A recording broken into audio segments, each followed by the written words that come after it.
Je m'appelle Pierre. Marié depuis 7 ans avec Emma. Une femme douce, intelligente, un peu prévisible, ce qui, parfois, est à la fois un cadeau et une punition. Ce soir-là, elle avait invité sa meilleure amie, Camille, pour dîner.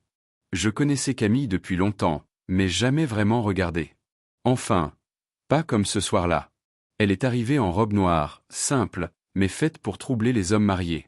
Son sourire avait cette chose indéfinissable, entre l'innocence et le défi. « Pierre, toujours aussi galant », dit-elle en riant quand je lui ai servi le vin. « Et toi, toujours aussi dangereuse », ai-je pensé sans le dire. Le dîner était banal. Lasagne, salade, vin rouge. Emma parlait de son travail, de sa collègue insupportable. Mais moi, j'écoutais à moitié. Sous la table, j'ai senti un frôlement. Léger. Pas accidentel. Le genre de contact qui électrise tout le corps. J'ai levé les yeux, Camille me regardait, un coin de lèvres relevé, comme si elle savait exactement ce qu'elle faisait. J'ai ri à une blague d'Emma sans même l'avoir comprise. Mon cœur battait trop vite. Camille jouait avec sa fourchette, lentement, puis croisait ses jambes avec une lenteur calculée. Encore du vin, Pierre ? Oui, enfin, non, enfin, oui, un peu. Emma est allée chercher le dessert. Camille s'est penchée vers moi, si proche que j'ai senti son parfum. Tu sais, tu es plus intéressant que ce que j'imaginais, a-t-elle murmuré. Rien de plus. Pas de geste, pas de promesse. Juste cette phrase, plantée comme une épine. Quand elle est partie, j'ai aidé Emma à ranger. Elle parlait, moi j'étais ailleurs. L'odeur de Camille flottait encore dans la pièce, comme un souvenir interdit.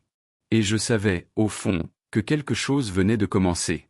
Le lendemain matin, j'étais censé penser à ma réunion, à mes mets, à ma vie bien rangée. Mais non.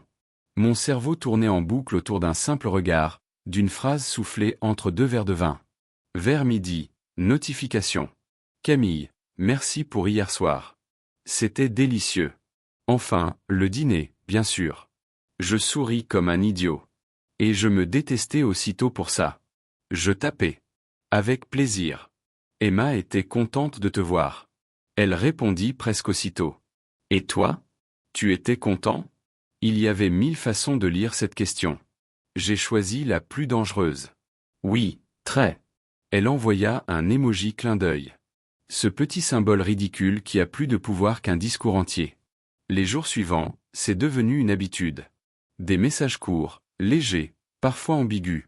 Elle me racontait ses journées, se plaignait de ses ex, me faisait rire. Et moi, je jouais le confident, le gentil mari loyal, mais en réalité, je commençais à attendre ces messages comme une drogue. Un soir, elle m'a écrit. Tu sais, Emma a de la chance. Peu de femmes ont un mari qui écoute vraiment. Je suis resté figé devant l'écran. Cette phrase, c'était presque une caresse. J'ai répondu. Si seulement elle le savait. Long silence. Puis. Alors fais-lui sentir. Et là, je ne savais plus si elle me provoquait ou me testait. 3 jours plus tard, Emma m'a annoncé qu'elle partait en déplacement pour 3 jours à Lyon. Camille, elle, a envoyé un message le soir même. Je passe près de chez toi demain. Tu veux qu'on prenne un café ? Je relisais la phrase encore et encore. Rien de choquant, rien d'interdit. Juste un café. Mais c'est fou ce qu'un simple mot peut contenir de promesses. Je savais que j'aurais dû dire non. Je savais. Et pourtant, mes doigts ont tapé. Oui. Disons. 15 heures. Et là, c'était foutu. J'y suis allé en me disant que c'était rien. Un café. 2 adultes. Rien d'immoral. Tu parles. Camille m'attendait déjà en terrasse, lunettes de soleil, chemisier blanc un peu trop ouvert pour un après-midi banal. Le serveur la regardait comme on regarde un feu qu'on sait qu'on ne peut pas éteindre. Pierre. Tu es pile à l'heure. Ça devient rare, un homme ponctuel. Je fais des efforts quand la compagnie en vaut la peine, ai-je répondu sans réfléchir. Elle a ri, ce rire léger, presque moqueur. Le genre de rire qui te donne envie de mériter qu'elle continue à le faire. On a parlé de tout et de rien. Du travail, du temps, de la musique. Mais entre chaque phrase, il y avait des silences. Des silences qui disaient bien plus que les mots. Elle jouait avec sa cuillère, laissait son regard glisser sur mes mains, sur mon visage. Emma m'a dit que tu lisais beaucoup. Tu cherches à comprendre le monde ou à t'en échapper. Un peu des deux, ai-je dit. Elle a hoché la tête, sérieuse, puis son ton a changé. Tu sais, Emma a beaucoup de chance. Mais parfois je me demande si elle te voit vraiment. Cette phrase m'a traversé comme une flèche. Et toi? Tu crois que tu me vois, toi? Elle a levé les yeux. Lent, profond. Je crois, oui. Un silence. Le monde autour semblait s'effacer, juste le cliquetis des tasses et son parfum, un mélange de vanille et d'interdit. Puis elle a posé sa main sur la mienne. Simple, calme. Pas un geste de séduction.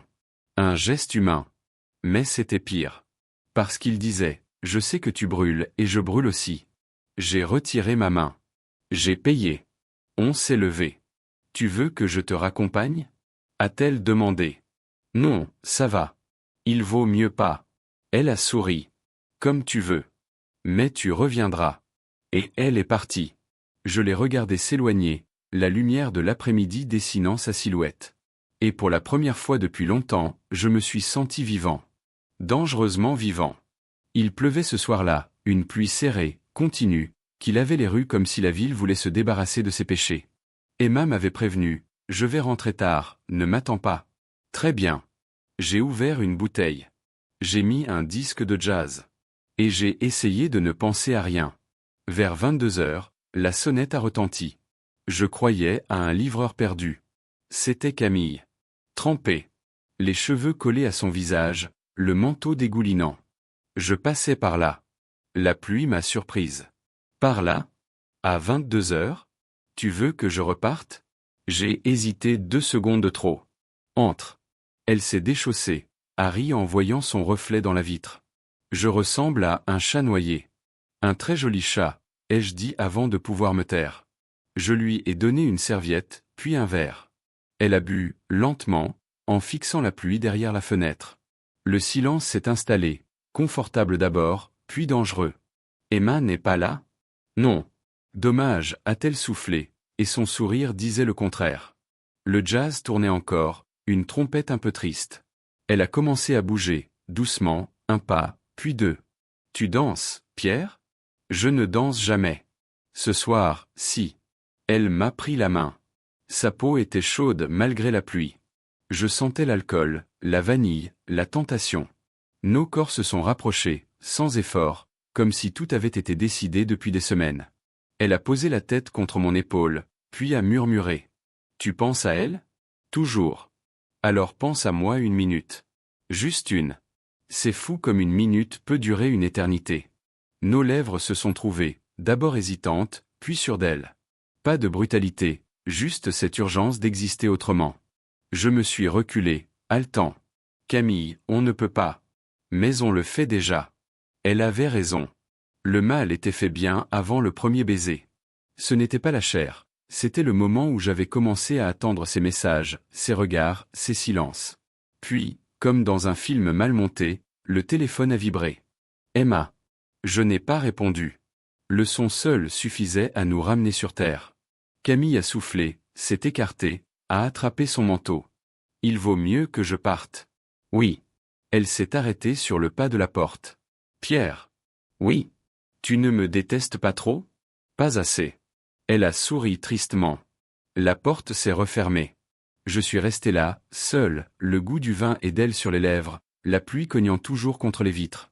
Et je savais que la vraie tempête n'était pas dehors. Le lendemain, la maison sentait encore le vin et la pluie. J'avais ouvert les fenêtres, comme si l'air pouvait effacer ce qui s'était passé. Mais il restait ce parfum invisible, celui d'une nuit qu'on n'ose pas nommer. Emma est rentrée en début d'après-midi. Son sourire m'a fait mal.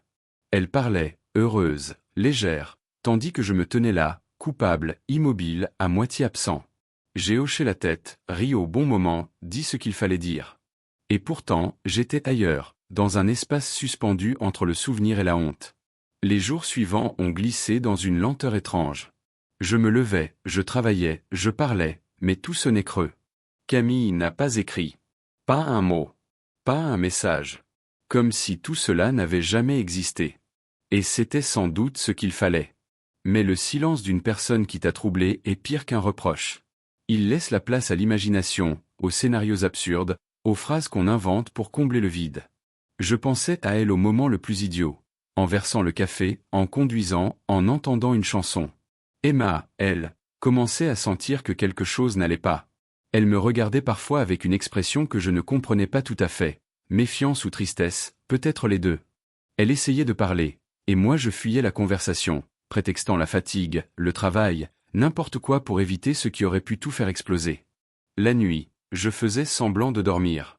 Elle posait la main sur moi, cherchant ce contact familier, et je restais figé, incapable de bouger. Je me sentais à la fois lâche et lucide. L'amour n'avait pas disparu, non. Il s'était simplement couvert d'une couche de poussière qu'aucun mot n'arrivait à balayer.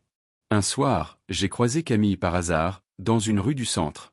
Elle parlait avec quelqu'un, riait, détendue.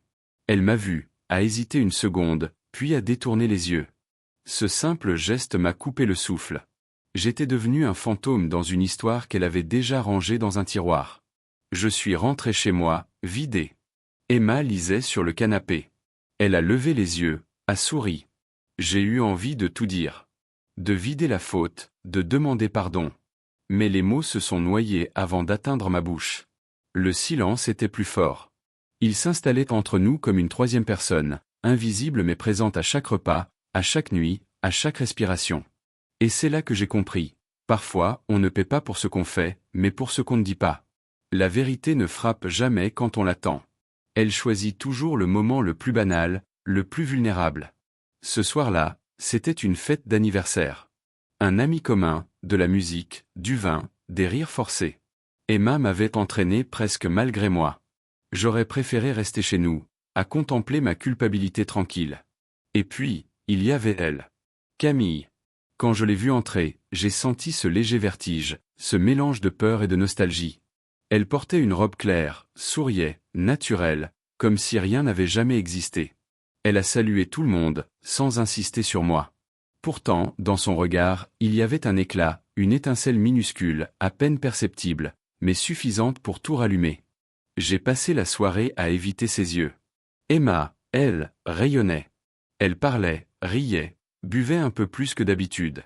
Elle se sentait bien, sans savoir qu'entre elle et moi flottait une ombre invisible. À un moment, j'ai remarqué que Camille l'observait. Pas avec méchanceté, mais avec une sorte de tendresse mélancolique, comme si elle regrettait déjà quelque chose qu'elle n'avait jamais eu vraiment. Le temps s'est dilaté. Les conversations, les chansons, les vers. Et moi, je me sentais comme un imposteur au milieu de ma propre vie. Plus tard, au moment où les invités commençaient à partir, Emma s'est rapprochée de nous. Elle a souri à Camille, puis à moi. Et soudain, dans son regard, quelque chose a changé. Une intuition, une lumière brutale.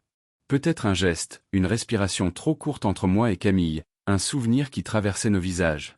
Elle a compris. Pas tout, mais assez. Le silence qui a suivi a été plus violent que n'importe quelle gifle. Aucun mot n'aurait pu réparer quoi que ce soit. Camille a baissé les yeux, a pris son sac, et s'est éclipsée sans bruit. Je suis resté planté là, au milieu du salon, incapable de bouger. Emma a continué à parler aux autres, comme si de rien n'était. Mais son sourire s'était figé. Et moi, je savais que c'était fini. Pas seulement notre légèreté, mais cette illusion de transparence qu'on avait entretenue pendant des années. Sur le chemin du retour, elle n'a rien dit. Le bruit du moteur suffisait. Tout avait été dit sans un mot. Il y a des vérités qui ne s'expliquent pas. Elles se respirent, elles s'imposent. Elles détruisent doucement, sans éclat, sans cri. Et cette nuit-là, en la regardant dormir à moitié, j'ai compris que l'amour n'avait pas disparu. Il avait juste changé de forme. Il s'était transformé en silence. Les jours ont passé sans éclat, comme une pluie fine qu'on ne remarque plus. Emma ne m'a rien demandé. Pas un mot. Elle s'est contentée d'un silence poli, d'une distance mesurée. C'était pire qu'une dispute. Dans la colère, il reste encore un peu d'amour. Dans l'indifférence, il n'y a plus rien à sauver. Camille a disparu de notre vie aussi simplement qu'elle y était entrée. Plus de messages, plus de regards volés, plus d'ombre au coin des rues. Elle a laissé un vide étrange, ni douloureux, ni doux, juste cette impression d'avoir touché quelque chose qu'on n'aurait pas dû effleurer. Je continue à vivre. À faire semblant. À rire quand il faut, à répondre aux mets, à vider le lave-vaisselle, à dire bonne nuit sans y croire. Parfois, je retrouve une écharpe au fond du placard, celle qu'elle avait oubliée. Elle sent encore son parfum, léger, presque effacé. Je la garde sans raison. Peut-être pour me rappeler que tout ce qu'on fait finit toujours par nous poursuivre, d'une manière ou d'une autre.